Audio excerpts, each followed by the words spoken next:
दोस्तों आज हम बात करने वाले हैं एक फ्रॉस्ट फ्री रेफ्रिजरेटर की जिसमें कि मैकेनिकल टाइमर और बाईमेटल इस्तेमाल हुआ है। अगर इस फ्रिज में हमें लेस कूलिंग की परेशानी आती है तो उसको हम कैसे सॉल्व करेंगे।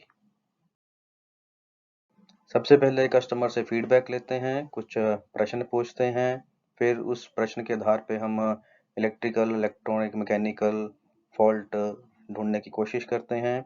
फिर उन डिफेक्ट के आधार पे हम स्टेप बाय स्टेप डायग्नोस करते हैं और अंत में हम उस फ्रिज को ठीक करते हैं।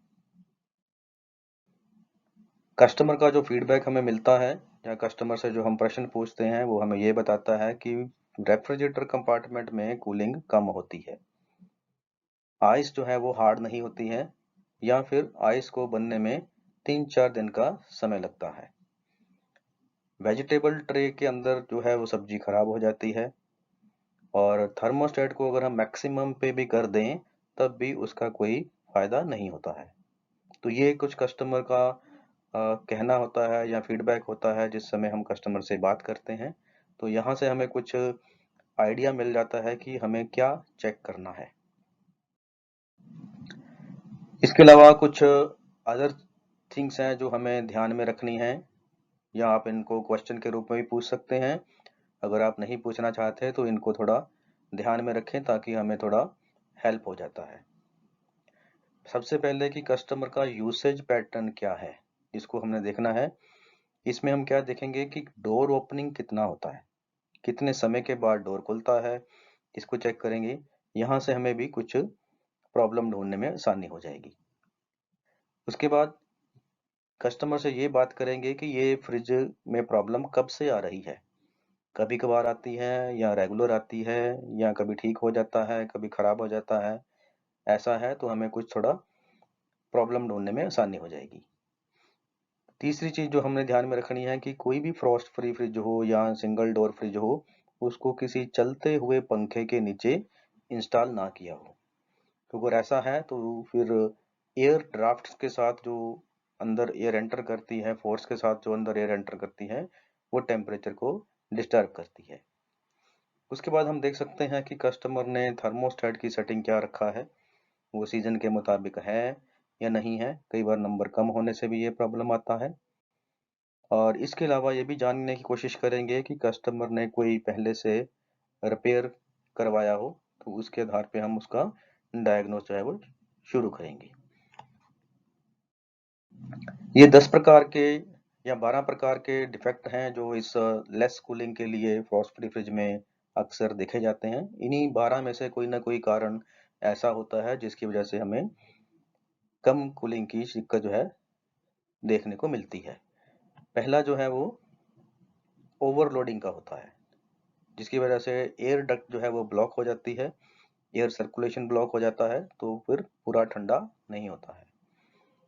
डोर ओपनिंग बार बार होती हो, हॉट या वार्म फूड अंदर रखा जाए, लीकेज हो गैसकट के अंदर, गैसकट के अंदर गैप हो, कूलिंग कॉइल के ऊपर ज़्यादा बर्फ जमी हो, ड्रेन पाइप ओपन हो, थर्मोस्टेट सेटिंग सीजन के बेस के साथ आपने सही नहीं रखा है, फैन की स्पीड कम हो जाए, फैन बंद हो जाए, जाम हो जाए, बाईमेटल थर्मोस्टेट खराब हो जाए, टाइमर खराब हो जाए, टाइमर स्टक हो जाए, डिफ्रोस्ट हीटर खराब हो जाए, गैस कम हो जाए, पार्शियल चोकिंग हो, मॉइस्चर ट्रबल हो, तो ये सारे कारण एक लेस कूलिंग के लिए जिम्मेदार होते हैं।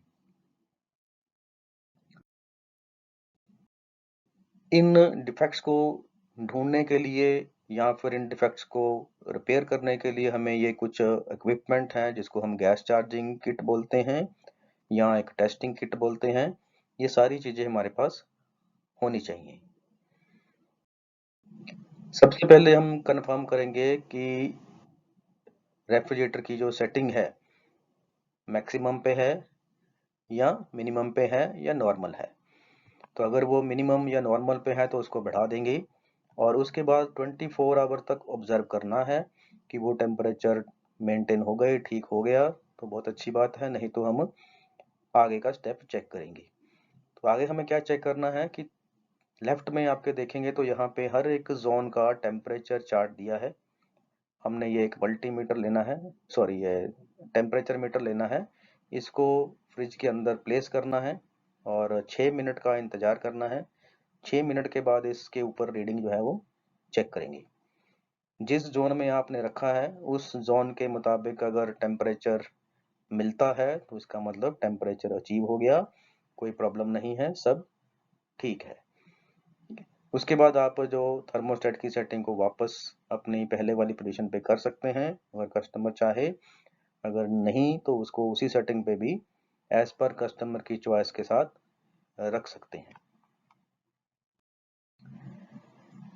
पहला जो कारण अभी हम स्टडी करेंगे वो है excess ice formation on cooling coil. जैसे कि अभी आप पिक्चर में देख पा रहे हैं, यहाँ काफी सारी आइस जो है वो जमा है।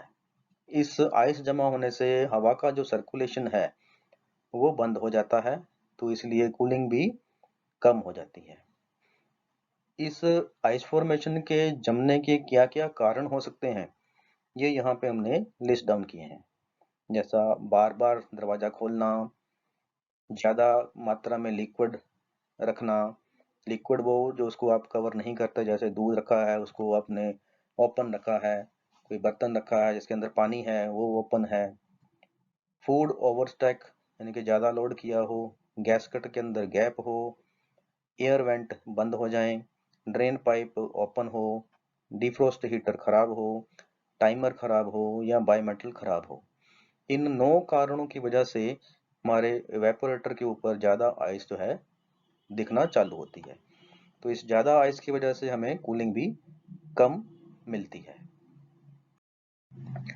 तो ये कुछ पिक्चर हैं जिसके अंदर आप देख सकते हैं कि एक नॉर्मल रेफ्रिजरेटर है जिसके अंदर हमने फूड स्टफ स्टोर किया है, और एक ये एबनॉर्मल है जिसके अंदर ओवरलोडिंग हम बोल सकते हैं। जनरली जो फूड प्लेस करने का जो तरीका है वो गैप है, एक बर्तन और दूसरे बीच के बर्तन के बीच में 1 से लेकर 2 सेंटीमीटर का आपको गैप जो है मेंटेन करना चाहिए।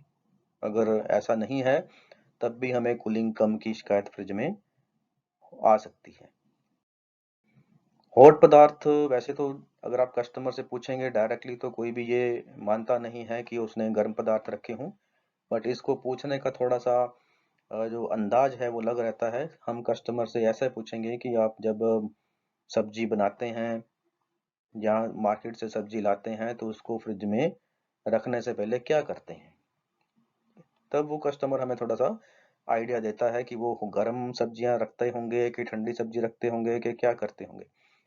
तो ऐसे पार्ट के लिए हम कस्टमर एजुकेशन करते हैं, कस्टमर को गाइड करते हैं कि वो जो है जो भी सब्जी मार्केट से लाता है या जो भी सब्जी उसके घर में बनी होती है उसको पहले बाहर रख के ठंडा करे, नॉर्मल टेम्परेचर पे लाए, फिर जो है फ्रिज के अंदर रखे, तो उसकी प्रॉब्लम जो है वो सॉल्व हो सकती है। दूसरा इस पिक्चर में आप देख रहे हैं ये भी कस्टमर एजुकेशन का पार्ट है। जैसे ये लिक्विड रखा है, दूध रखा है, छाछ रखी है, पानी रखा है, ये सब अनकवर्ड है। जितना भी अनकवर्ड लिक्विड होगा उसकी वजह से इवेपोरेटर कॉइल पे ज़्यादा आइस आएगी, तो इसको भी हमने कस्टमर एजुकेशन पार्ट में कवर करना है। तीसरा, जब हम डोर ओपन करते हैं तो बहुत सारी दिशाओं से हवा एंटर करती है। जो बाहर की हवा है गर्म है वो फ्रिज के अंदर एंटर करती है, और जो भी फ्रिज का टेम्परेचर मेंटेन किया होता है वो सारा वेस्ट हो जाता है। स्पेशली उन फ्रिजों में ज़्यादा देखा जाता है जहाँ पे फ्रिज के बिल्कुल ऊपर एक सीलिंग फैन लगा हुआ है। तो वैसे तो हम इस लोकेशन को चेंज नहीं कर सकते, बट कस्टमर को गाइड कर सकते हैं कि जब भी आपने डोर ओपन करना है तो कृपया ऊपर लगा हुआ फैन जो है वो बंद रखें।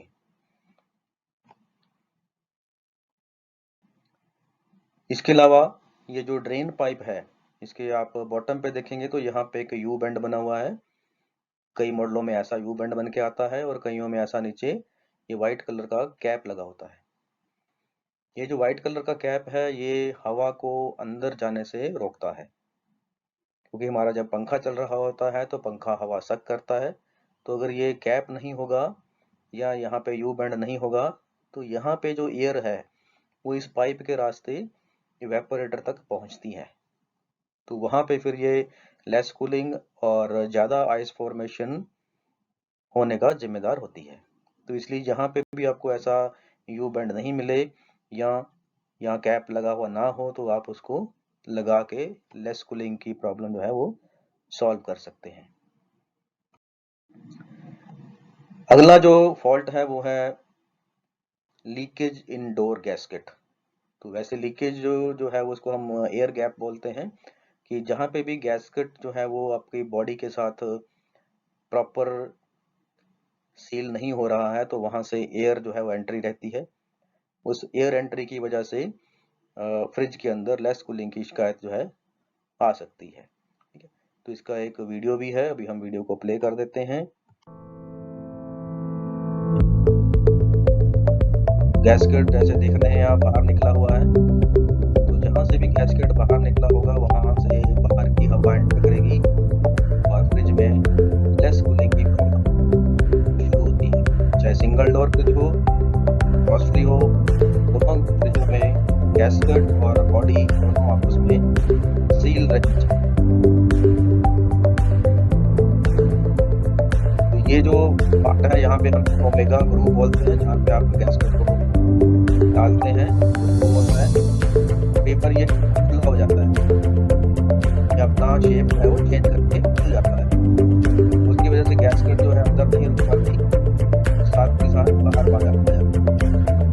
अगर ऐसा होगा तो फिर हमें पूरा डोर जो है वो चेंज करना। ये ग्रूव है या फिर एक उसका और सिंपल सा उपाय है जिसमें आप साइड टेप लगा के उसको पेस्ट कर।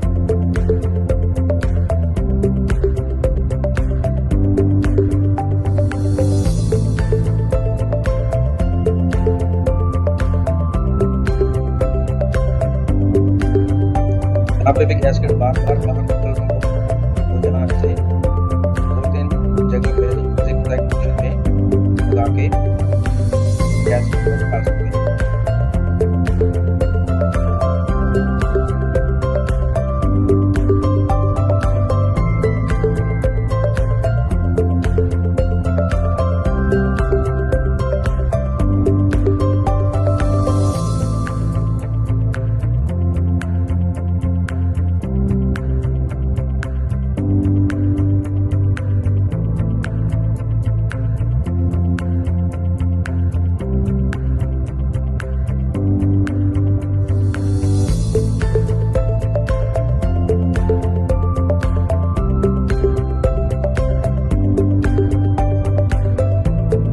इस तरीके से भी आप गैस्केट को बिठा सकते हैं कि जब हम बेक बनाएंगे थोड़ा सा एरिया कम हो जाता है, उसको वापस अच्छे तरह से बिठाने के लिए आप किसी भी लकड़ी से चम्मच या लकड़ी हो या कोई स्टिक हो इसकी सहायता ले सकते हैं।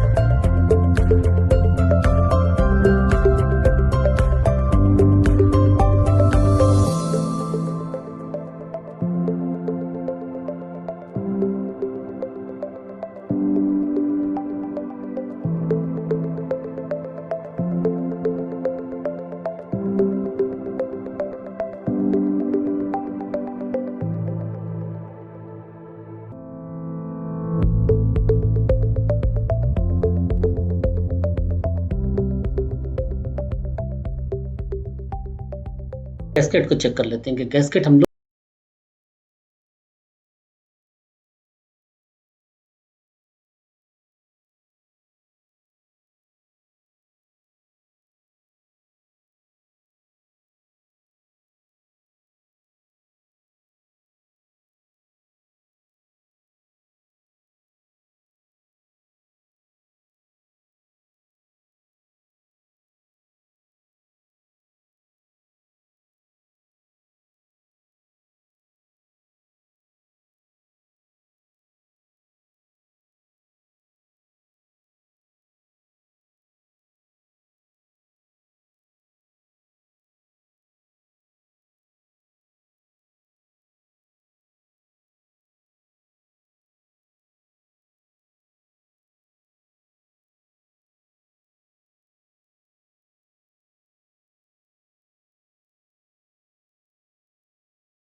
देन अगला जो डिफेक्ट हम कवर करने वाले हैं वो है defrost heater defective.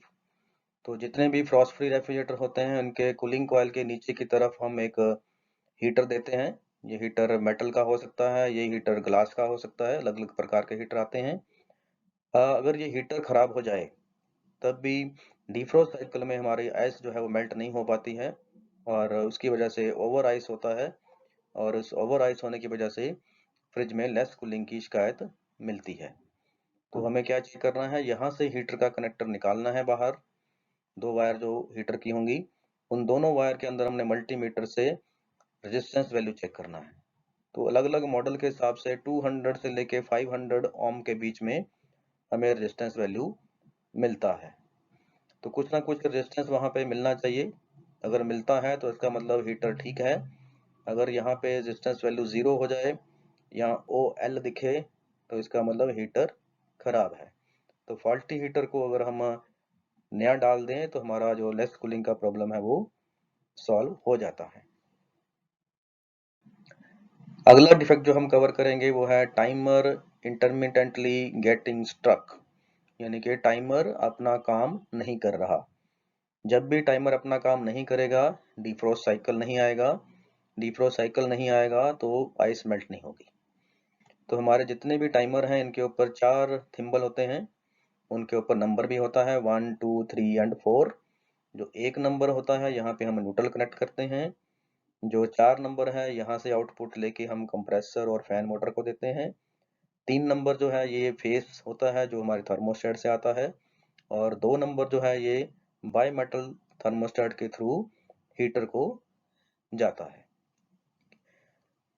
Timer struck problem analysis करने के लिए हमें क्या करना है, अगर इन बिटवीन काम टाइमर कहीं रुक गया है तो रुकता कब है कि जब इसके अंदर से जो गरारी है वो पूरी नहीं घूमती या इसकी मोटर जो है वो पूरी नहीं घूमती तब वो रुक जाता है।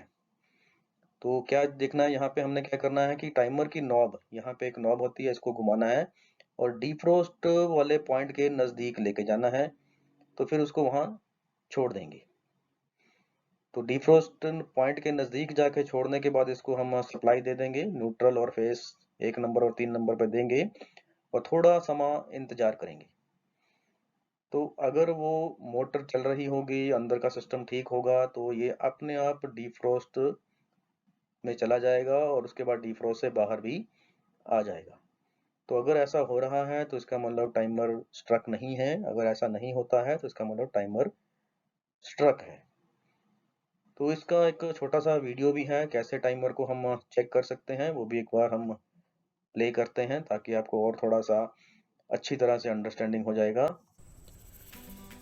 दोस्तों, टाइमर को अब जैसा कि आप जानते हैं टाइमर के अंदर 4 पॉइंट होते हैं जिसमें से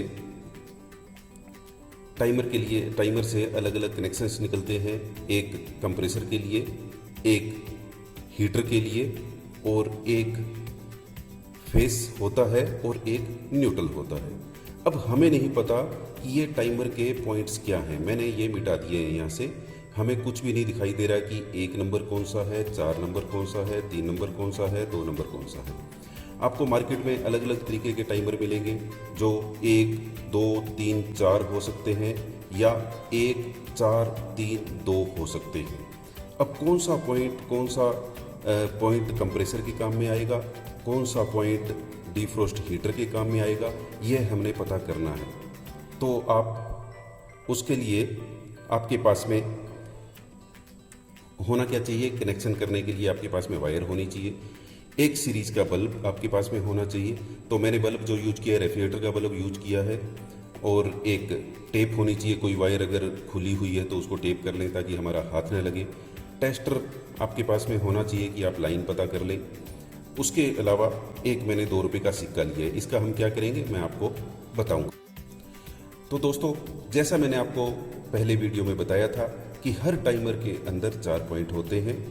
4 पॉइंट कौन कौन से, ये हमेशा ध्यान रखिए कि 3 में से एक पॉइंट बिल्कुल अलग हटके होगा, दूर होगा, उसमें दूरी ज़्यादा होगी वह हमेशा न्यूट्रल का पॉइंट होता है। आप लिख सकते हैं पेन से यहाँ पे कि यहाँ पे न्यूट्रल लिख दीजिए, इसको आपने न्यूट्रल की कनेक्टिविटी देनी है।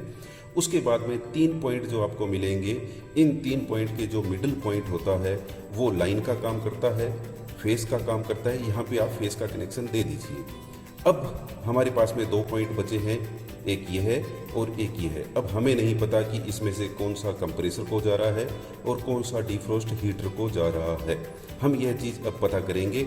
उसके लिए मैंने इसको न्यूट्रल और फेस देने के बाद में यहाँ पे एक लैंप कनेक्ट किया है। लैंप कनेक्ट किया है किस तरह से, मैं आपको बताता हूँ। तो लैंप कनेक्ट करने के लिए मैंने आपको जैसे बताया ये न्यूट्रल है और इसके बीच में हमने लाइन दी हुई है। तो इन दोनों के ऊपर इसके पैरेलल हमने लैंप को कनेक्ट कर दिया है। एक वायर मैंने दे दी जिसके ऊपर टेप लगा दिया कि उसको हिलाया न जा सके। एक वायर इसके अंदर मैंने डायरेक्ट इस पिन पे दी है। तो अभी ये बल्ब जल नहीं रहा है, जबकि मैंने इसमें पावर सप्लाई दी हुई है। तो हो सकता है कि यह टाइमर इस वक्त डिफ्रोस्ट में हो। तो कैसे पता करेंगे? अब इस 2 रुपये के सिक्के का हम उपयोग करेंगे। आप इसके लिए स्क्रू ड्राइवर भी यूज कर सकते हैं, लेकिन मुझे ये इजी लगा तो मैंने इसको इस्तेमाल किया। तो यहाँ पे जो कैम दी हुई है, इस कैम को हम इस सिक्के की मदद से घुमाएंगे। ओ देखिए, यह बल्ब जल चुका है। इसका मतलब ये टाइमर अभी डिफ्रोस्ट मोड में था। अब हमें नहीं पता कि डिफ्रोस्ट मोड में था, तो यह पॉइंट इसका कंप्रेसर के लिए है। पॉइंट कैसे पता चला कि आप ये देखें कि ग्रे वायर यहाँ पे लगी हुई है। ग्रे वायर कौन सा है? इस पॉइंट पे लगा हुआ है। तो इसका मतलब यहाँ पे अब सप्लाई आनी शुरू हो गई है, इसके थ्रू इस लैंप को मिल रही है। अब हम इस कैम को घुमाएंगे। देखिए, ये कैम घूम रही है, लेकिन बल्ब बंद नहीं हुआ है। हमेशा याद रखिए, जब जिस टर्न के ऊपर सबसे ज़्यादा देर तक बल्ब जलता है, वह पॉइंट हमेशा कंप्रेसर को जाता है। देखिए, मैं इसको घुमा रहा हूं, लेकिन ये फिर भी बंद नहीं हुआ है।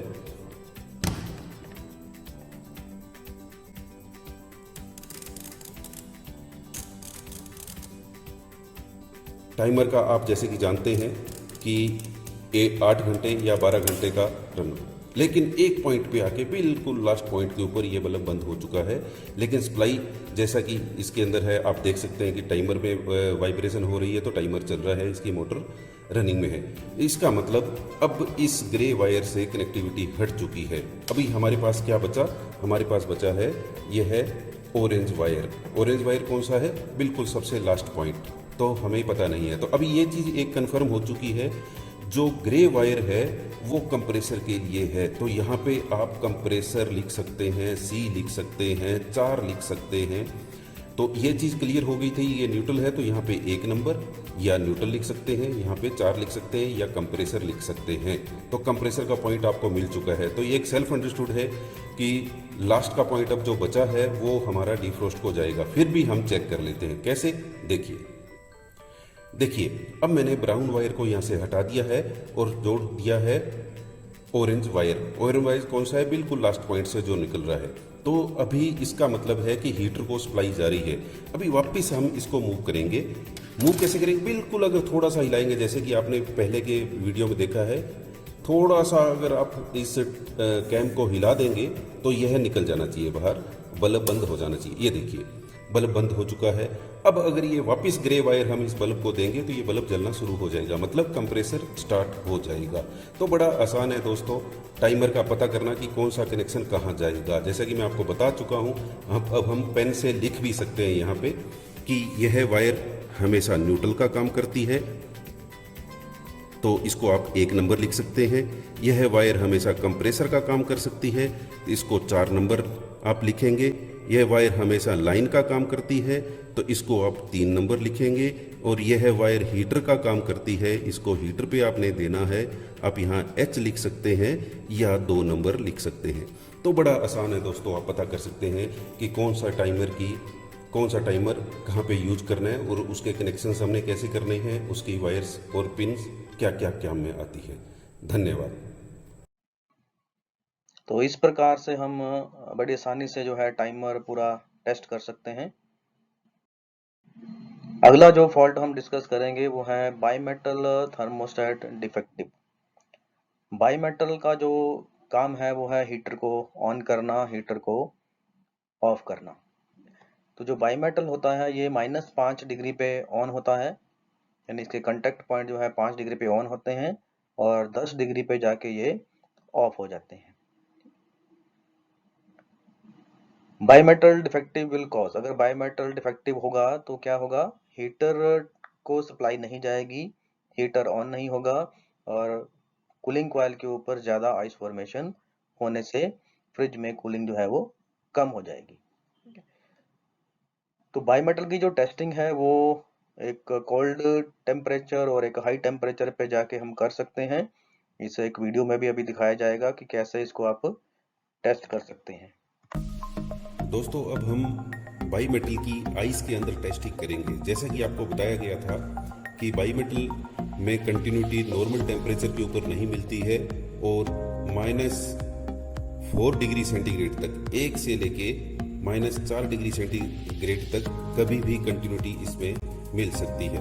अभी आप देख रहे होंगे तो मैंने टेम्परेचर मीटर लगाया हुआ है। बाहर का टेम्परेचर 30 डिग्री सेंटीग्रेड है और आइस के अंदर का टेम्परेचर -4.7 डिग्री सेंटीग्रेड है। तो अभी हम चेक करेंगे कि बाईमेटल कंटिन्यूटी बता रहा है या नहीं बता रहा। ये देखिए, आपको बीप की साउंड सुनाई दे रही है, इसका मतलब आइस के अंदर बाईमेटल अपनी कंटिन्यूटी बता रहा है। इसका मतलब बाईमेटल बिल्कुल ठीक है। अभी इस बाईमेटल को मैंने एटमॉस्फेयर टेम्परेचर पर बाहर निकाल लिया है। जैसा कि आपको दिखाया गया था कि बाहर का टेम्परेचर प्लस में है और प्लस में 30 डिग्री सेंटीग्रेड है, तो इसके ऊपर इसमें हम चेक कर रहे हैं तो यहाँ पर कंटिन्यूटी हमें नहीं मिल रही है। बाईमेटल को बड़े आसानी से आप इस तरह से चेक कर सकते हैं कि दोनों पॉइंट पर अगर एटमॉस्फेयर टेम्परेचर पर है तो कंटिन्यूटी नहीं मिलनी चाहिए, अगर माइनस टेम्परेचर के अंदर बाईमेटल को रखा गया है +1 से लेके -4 डिग्री तक कभी भी कंटिन्यूटी इसमें मिल सकती है। इससे नीचे जितना भी टेम्परेचर जाएगा आपको कंटिन्यूटी मिलती रहेगी। तो इस प्रकार बाईमेटल को हम चेक करके ये डिसाइड कर सकते हैं कि ओवर फ्रॉस्टिंग जो है वो बाईमेटल की वजह से हुई है या नहीं। अगला डिफेक्ट जो हम कवर करेंगे वो है थर्मोस्टेट का। थर्मोस्टेट में हमने क्या चेक करना है, बेसिकली डिफरेंशियल। हर एक थर्मोस्टेट के 2 पॉइंट होते हैं। एक वो पॉइंट जिसको हम बोलते हैं कट इन, जिसका मतलब होता है कि कंप्रेसर जब स्टार्ट लेता है तो वहां हम बोलते हैं कट इन पॉइंट। जब कंप्रेसर टेम्परेचर आने के बाद बंद होता है तो उसको बोलते हैं कट आउट पॉइंट।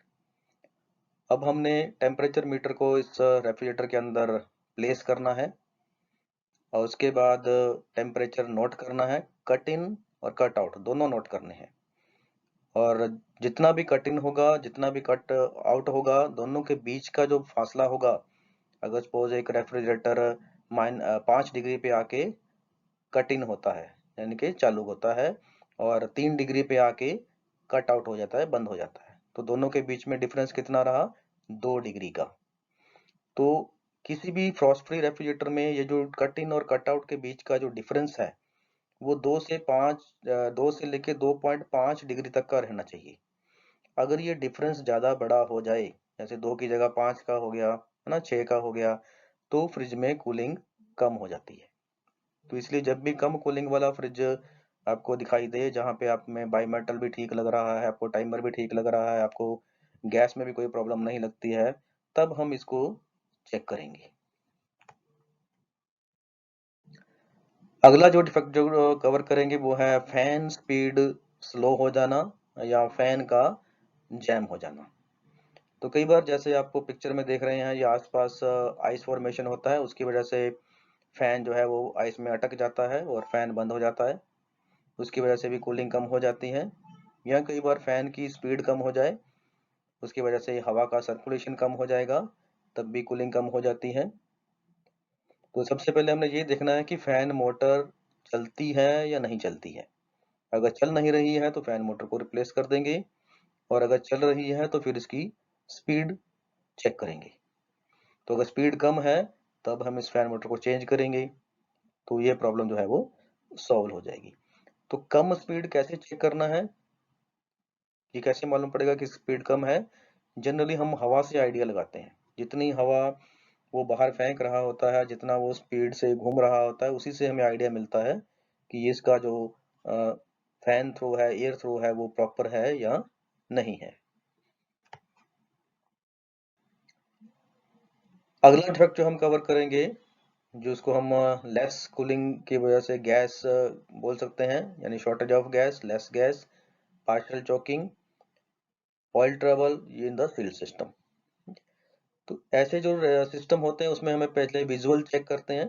तो जनरली हमें हीटिंग भी कम मिलती है ऐसे फ्रिजों में। जो कंडेंसर होता है उसकी हीट कम होती है, थोड़ा बहुत गर्म होता है और थोड़ा बहुत गर्म नहीं होता है। कूलिंग कॉइल को खोल के देखते हैं तो उसकी फर्स्ट 2 कॉइल के ऊपर हमें आइस मिलती है, बाकी नीचे जो है वो खाली रहती है, वहां पे गैस नहीं मिलती है। तो अगर ऐसा फिजिकल चेक हो रहा है देन हम आइडिया लगाते हैं कि इसमें गैस जो है वो कम हो सकती है। अदरवाइज जो सक्शन लाइन का टेम्परेचर रहता है वो 10 से 15 डिग्री के आसपास रहता है, अगर रेफ्रिजरेटर बिल्कुल ठीक है।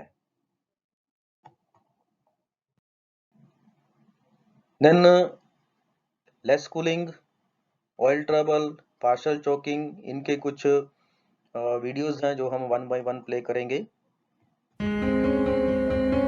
पार्शियल चोकिंग का वीडियो है। पार्शियल चोकिंग का मतलब होता है कुछ एरिया पंपिंग का खुला है जहां से गैस फ्लो कर रही है, बट 100% ना जाते हुए हो सकता है 20% गैस ही फ्लो करती हो, जिसकी वजह से 20% कूलिंग होता है, 80% कूलिंग नहीं होता है।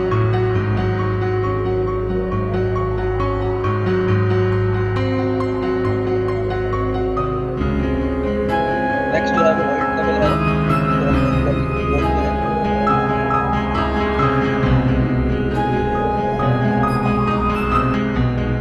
जहां जहां पे भी ऑयल रहता है वहां कूलिंग हमें नहीं मिलती है।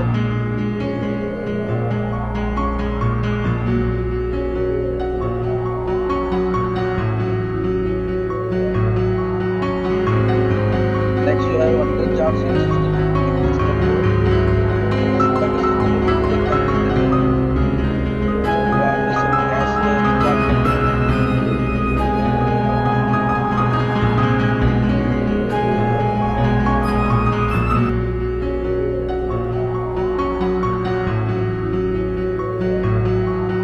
नेक्स्ट जो है वो गैस ज्यादा डालने से भी कूलिंग कम हो जाती है, ओवर चार्ज हो जाता है, फिर हम दोबारा से रिचार्ज करते हैं।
तो इस प्रकार हम इन सिस्टम को रिचार्ज कर सकते हैं और उस प्रॉब्लम से हम छुटकारा पा सकते हैं।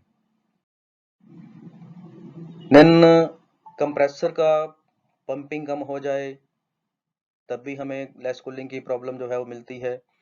तो अगर पंपिंग कम हो जाए तो क्या होता है, वो कंप्रेसर ज़्यादा गर्म होता है क्योंकि लगातार चलता रहता है, कूलिंग उसको मिलती नहीं है और उसके वजह से जो उसका बॉडी है कंप्रेसर का ये ज़्यादा गर्म हो जाता है। एम्पेयर कम हो जाते हैं, तो कम होने की वजह से लोड तो कम होता है बट लगातार चलने की वजह से ये आपका कंप्रेसर जो है वो गर्म होता है। तो करंट जो है नॉर्मली 50% के आसपास रिड्यूस हो जाता है, यानी कि अगर 1 एम्पेयर का कंप्रेसर है तो वो ऑलमोस्ट 0.5 एम्पेयर का करंट लेना शुरू करता है। तो ये हमें इंडिकेट करता है कि कंप्रेसर के ऊपर लोड कम है। तो लोड कम होने की दो ही वजह हो सकती हैं, या तो गैस कम हो सकती है या फिर कंप्रेसर की पंपिंग कम हो सकती है। तो हम क्या करेंगे, बबल टेस्ट करेंगे। जितने भी ज्वाइंट हैं कंप्रेसर के आसपास इनको बबल टेस्ट करेंगे। अगर बबल टेस्ट से हमें कोई भी लीकेज वहां पे डिटेक्ट नहीं होती है तो फिर हमें ये ध्यान देना है कि कहीं इसकी जो पंपिंग है वो कम तो नहीं है। तो पंपिंग कम कैसे मालूम पड़ेगा, उसका एक वीडियो है, अभी हम प्ले करते हैं।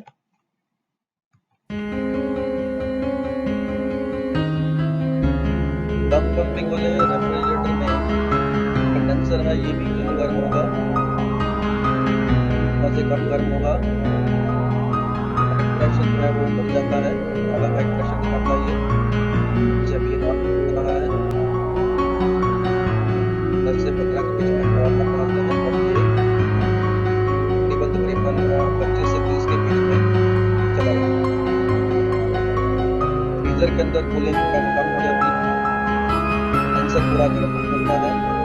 ये कुछ सिम्टम्स हैं जिससे हमें पता चलता है कि कंप्रेसर की पंपिंग कम है। तो अगर कंप्रेसर की पंपिंग कम है, गैस कम है या चॉकिंग है, तो इसके लिए हमें पूरा सील्ड सिस्टम दोबारा से रिपेयर करना पड़ता है। तो लीकेज वाले केस के लिए हमें 100 पाउंड का प्रेशर डालना है।